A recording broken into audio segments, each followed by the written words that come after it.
এবার সাবেক ইসকন নেতা চিন্ময় কৃষ্ণ দাসের মুক্তির দাবি জানিয়ে বিবৃতি দিয়েছে শেখ হাসিনা। এমনকি ওই বিবৃতিতে ডক্টর ইউনূসের সরকারকে ক্ষমতা দখলকারী হিসেবে উল্লেখ করেছেন শেখ। আল্লাহ কেমন আছেন সবাই? Welcome to another video. So guys, আজকে আপনাদের সাথে খুব ইন্টারেস্টিং একটা বিষয় নিয়ে কথা বলবো, আর সেটা হচ্ছে যে সাম্প্রতিক সময়ে গ্রেফতার করা হয়েছে রাষ্ট্রদ্রোহের মামলায় যে সনাতন ধর্মের যে ধর্মগুরু বা পণ্ডিত যাই বলেন চিন্ময় কৃষ্ণকে, এবং তাকে গ্রেফতারের পর চলছে বিভিন্ন ধরনের আলোচনা সমালোচনা, এবং তাকে যখন গ্রেফতার করে নিয়ে যাওয়া হয় তখন তার অনুসারীরা রাস্তা অবরুদ্ধ করে রাখে এবং সেখানে প্রায় 3 ঘন্টার মতো জ্যাম থাকে, এবং এই সময়ে হত্যা করা হয় আইনজীবী সাইফুল ইসলামকে, এবং সেটা নিয়ে চলছে বর্তমান বাংলাদেশে বিভিন্ন ধরনের আলোচনা সমালোচনা।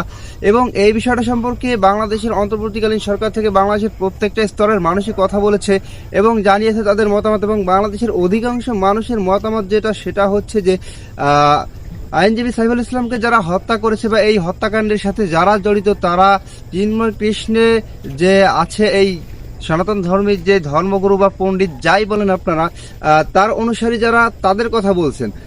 তবে এই সম্পর্কে এবার সাবেক প্রধানমন্ত্রী শেখ হাসিনা তিনি বিবৃতি দিয়েছেন। তার অনেকগুলো কল রেকর্ড আমরা আগে শুনেছি, তবে তিনি কখনো এ ধরনের বিবৃতি দেননি। এবার তিনি বিবৃতি দিলেন। তিনি আর বিবৃতি তার ছিল যে চিন্ময় কৃষ্ণকে গ্রেপ্তার করা হয়েছে তার মুক্তির দাবিতে। সাবেক প্রধানমন্ত্রী শেখ হাসিনা তিনি দাবি করছেন যে চিন্ময় কৃষ্ণর অনুসারী যারা আছে তারাকে হত্যা করেনি সাইফুল ইসলাম আইনজীবী, যিনি তাকে হত্যা করেছে অন্য কোনো সংগঠনের মানুষ বা অন্য কোনো দলের কেউ, বা সন্ত্রাসী হামলা বলে তিনি এটা আখ্যা দিয়েছেন। এবং তিনি বিচারও দিয়েছেন। তিনি বলছেন আইনজীবীকে হত্যা যারা করেছে, এই হত্যাকাণ্ডের সাথে জড়িত যারাই আছে তাদের সবার বিচার দাবি করেছেন, এবং তিনি বলেছেন অন্তর্বর্তীকালীন সরকার যদি এটার বিচার করতে না পারে, এই হত্যাকাণ্ডের বিচার করতে না পারে, তাহলে তাকেও বিচারের কাঠগড়ায় দাঁড়াতে হবে, কেননা এটা মানবাধিকার লঙ্ঘন।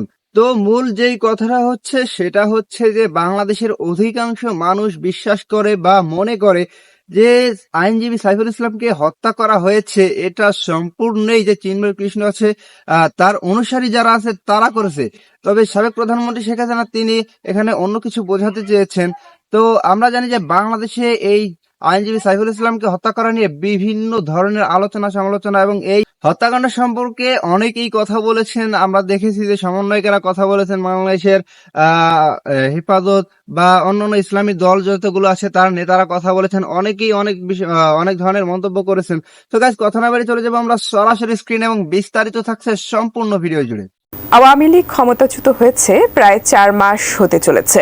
এই সময় অসংখ্য অডিও কল রেকর্ড ফাঁস হলেও কখনো কোনো বিবৃতি দেননি আওয়ামী লীগের সভাপতি শেখ হাসিনা। এবার সাবেক ইসকন নেতা চিন্ময় কৃষ্ণ দাসের মুক্তির দাবি জানিয়ে বিবৃতি দিয়েছেন তিনি। এমনকি ওই বিবৃতিতে ডক্টর ইউনূসের সরকারকে ক্ষমতা দখলকারী হিসেবে উল্লেখ করেছেন শেখ হাসিনা। চট্টগ্রামে আইনজীবী সাইফুল ইসলাম হত্যাকাণ্ডে প্রতিবাদ জানিয়েছেন আওয়ামী লীগ সভাপতি শেখ হাসিনা। আইনজীবীকে পিটিয়ে হত্যা জঙ্গিবাদী আচরণ বলে মনে করেন সাবেক এই প্রধানমন্ত্রী। 28 নভেম্বর বৃহস্পতিবার দেওয়া এক বিবৃতিতে এসব কথা বলেন আওয়ামী লীগ সভাপতি, যা আওয়ামী লীগের ভেরিফাইড ফেসবুক পেজে পোস্ট করা হয়। এর আগে রাষ্ট্রদ্রোহ মামলায় চিন্ময় কৃষ্ণ দাসকে গত 26 নভেম্বর চট্টগ্রাম আদালতে তোলা হয়। এই সময় আদালত তার জামিন নামঞ্জুর করে কারাগারে পাঠানোর আদেশ দেন। কারাগারে নেওয়ার সময় চিন্ময়ের বিক্ষুব্ধ অনুসারীরা প্রায় 3 ঘন্টা প্রিজন ভ্যান আটকে রাখেন। এতে পুলিশ ছত্রভঙ্গ করতে গেলে তাদের সঙ্গে সংঘর্ষ হয়। সংঘর্ষ চলাকালে আদালত প্রাঙ্গণে দুর্বৃত্তদের হামলায় নিহত হন রাষ্ট্রপক্ষের আইনজীবী সাইফুল ইসলাম। এই ঘটনা 2 দিন পরে প্রতিবাদ জানিয়ে বিবৃতি দেন আওয়ামী লীগ সভাপতি শেখ হাসিনা। হত্যাকাণ্ডে জড়িতদের শাস্তির দাবি জানিয়ে তিনি বলেন, এই হত্যাকাণ্ডের সঙ্গে যারা জড়িত তাদেরকে খুঁজে বের করে দ্রুত শাস্তি দিতে হবে। এই ঘটনার মধ্য দিয়ে চরমভাবে মানবাধিকার লঙ্ঘিত হয়েছে। এই কাজ যারা করেছে তারা সন্ত্রাসী এবং জঙ্গি। তারা যেই হোক না কেন শাস্তি পেতেই হবে। অন্তর্বর্তীকালীন সরকারকে ক্ষমতা দখলকারী উল্লেখ করে সাবেক প্রধানমন্ত্রী বলেন, অসাংবিধানিকভাবে ক্ষমতা দখলকারী ইউনূস সরকার যদি এই সন্ত্রাসীদের শাস্তি দিতে ব্যর্থ হয় তাহলে মানবাধিকার লঙ্ঘনের দায়ে তাকেও শাস্তির মুখোমুখি হতে হবে।